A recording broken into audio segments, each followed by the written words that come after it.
Mr. Egan was going to build a freight-only line to run out of South Plainsville Yard, so the freight trains won't interfere with the passenger trains out of the station.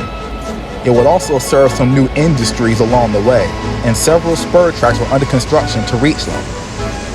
The new freight-only line was halfway done when the big storm hit, which caused massive flooding and landslides. So all the supplies that would have gone to building the new line had to be diverted to repair the main and branch lines that were vital to the railroad. The closure of many lines caused a backlog of freight, so Bernard came to help Steve for a whole week. However, Bernard was going to have to help Mr. McCormick on Friday, as Mr. Egan had already promised, so he had to bring in another engine to help Steve for that one day. That Thursday afternoon, Christian and Kryssy were collecting some steel from the steelworks. They were happily talking to Ross when a diesel passed by. Ross and Kryssy gave it a dirty look. "Why are you giving that diesel such a dirty look?" Christian asked, puzzled. "That's Alan," grumbled Ross.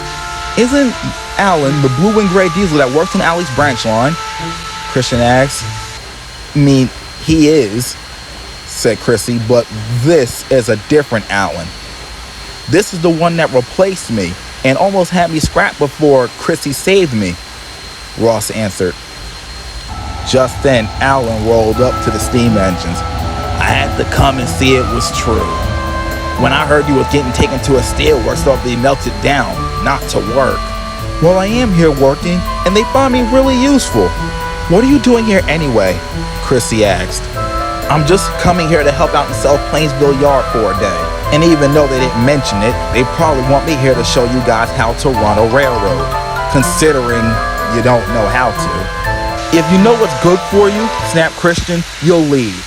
"Fine, I'll go," said Alan. "No chips off my paint." And he rumbled away.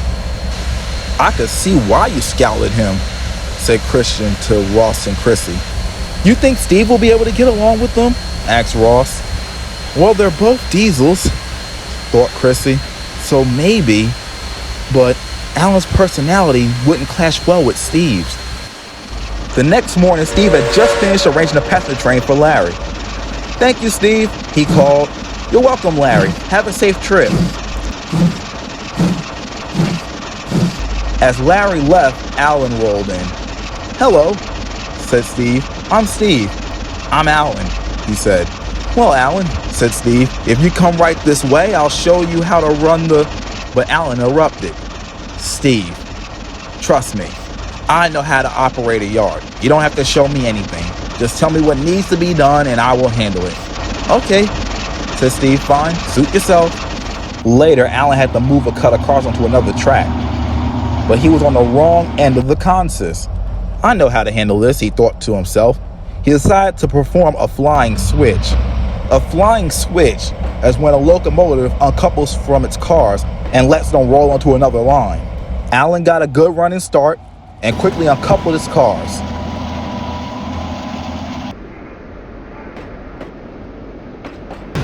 And just like he planned, they rolled through the switch and onto the other line. Steve happened to see this. "What did you just do?" he asked. Alan looked puzzled and slightly annoyed. "It's a flying switch. Do you have a problem with that?" "Oh, yes, I most certainly do," protested Steve. "That's not how we do things here. Besides, flying switches aren't safe." "Well, maybe you just work differently than I do," grumbled Alan. "If you don't like it, I'll go back to the coal mine."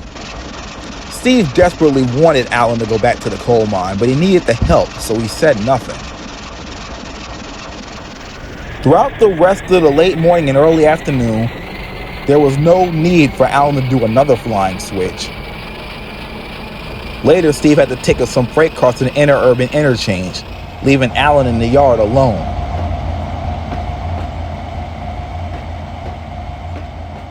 He pushed some streamline cars into the station and then went to go arrange a freight train for Kyra.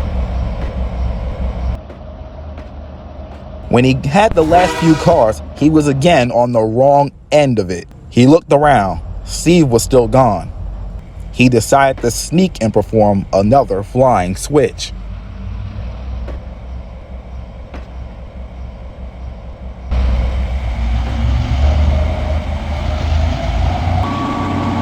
He gained speed and uncoupled the cars at just the right moment and backed onto the other track. Silly old Steve, he scoffed. He doesn't know what he's talking about. Flying switches are perfectly fine. But he reckoned without the freight cars. The freight cars liked Steve, and they didn't like Alan bad-mouthing him. So when they got close to Alan, they slipped their brakes on. Alan noticed the car slowing down and began to panic. No, no, no, he cried. Yes, yes, yes, cheered the freight cars. They rolled to a stop, trapping Alan in the siding. Oh no, I have to get out of here, he said. He went up alongside the freight cars trying to nudge them forward to get them moving in the other direction again. But they wouldn't budge. Steve arrived back and saw everything. Well, Steve asked sarcastically, how'd you get into this mess, Alan? Alan didn't reply. I'm guessing you performed the flying switch. Now you see why I don't like them done in this yard? Okay, said Alan. I admit it. You were right, I was wrong. Now get me out of here. No, not right now, said Steve. What? Alan cried. According to the switch list, we don't need that track right now. And Kyra doesn't have to pick her train up till late this afternoon. Oh, Alan groaned. Well, Steve was true to his word. He worked around Alan and kept him in the siding all day.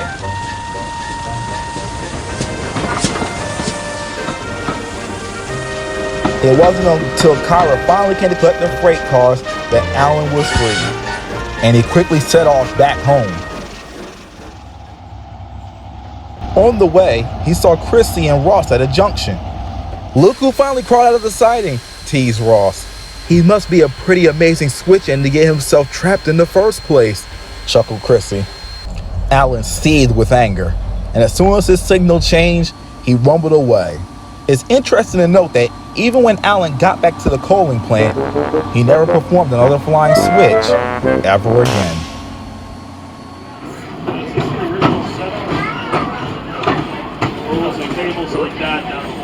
D&D, so we call it Dumb and Dumber. It's John Sabat. It's the NS crew. So they stop. Watco takes care of all Phillips 66's other plants. All of them. And we were the only one that Watco didn't do. And